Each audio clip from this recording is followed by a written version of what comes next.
Ku danna subscribe kamar haka domin samun shirye-shiryenmu cikin sauƙi. Kana, sannan ku je ku danna alamar ƙararrawar sanarwa domin sanar da ku akan kari da zarar mun ɗora sabon bidiyo. Mun gode. Jama'a assalamu alaikum. Ga labaran duniyan da ɗumi su. Boko Haram sun kai hari garin sabon IGP sun raba wa jama'a wace.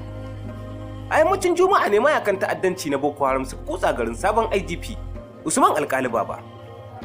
Sun shiga har tsakiyar garin Gaidan da ke jihar Yobe, inda suka dinga harbe-harbe tare da kona shagunan jama'a. Tun jiragen yakin sojoji tare da taimakon dakarun sojin ƙasa suka fatattaki 'yan ta'addan inda suka tsere. Mayakan ta'addanci na Boko Haram a ranar Juma'a sun kai farmaki garin su mukaddashin shugaban 'yan sandan Najeriya, Usman Alkali Baba a Gaidan jihar Yobe. Harin Yobe ba shine na farko da kungiyar 'yan ta'addan ke kai farmaki garuruwan shugabannin tsaro ba.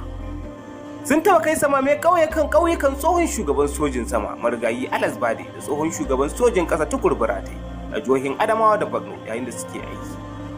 Maharan sun kutsa garin ranar Juma'a da yammaci kafin daga bisani jiragen yaƙi su bayyana tare da sakar musu ruwan wuta. Wata majiya ta sanar da Punch cewa maharan sai da suka isa tsakiyar garin sannan suka fara harbe-harbe tare da ƙona shaguna. Hakan yasa dakarun soji suka hauta kansu. Dole ta samu zaunan garin suka rufe kansu a gidajensu, amma wasu suka gangara dajikan da ke kusanci da nan suka boye.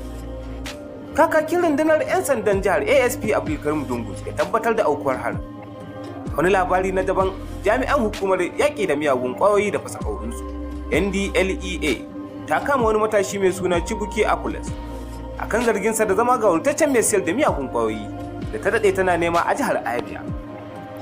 Baba Femi ya ce Baba Femi kakakin hukumar ya bayyana hakan a wata takarda da ya fitar ranar Laraba. Baba Femi ya ce an kama Apulos a ranar Laraba yayin wani samamin sassafe da jami'an suka kai makoyarsa da ke yankin ICL Langwa da ke jihar. Sun same shi da sama da kilogiram 100 na miyagun ƙwayoyi. Ya ƙara da cewa wanda ake zargin babban mai rarraba miyagun ƙwayoyi ne ga masu siyarwa. Mutum a watan Fabrairu hukumar ke neman sa.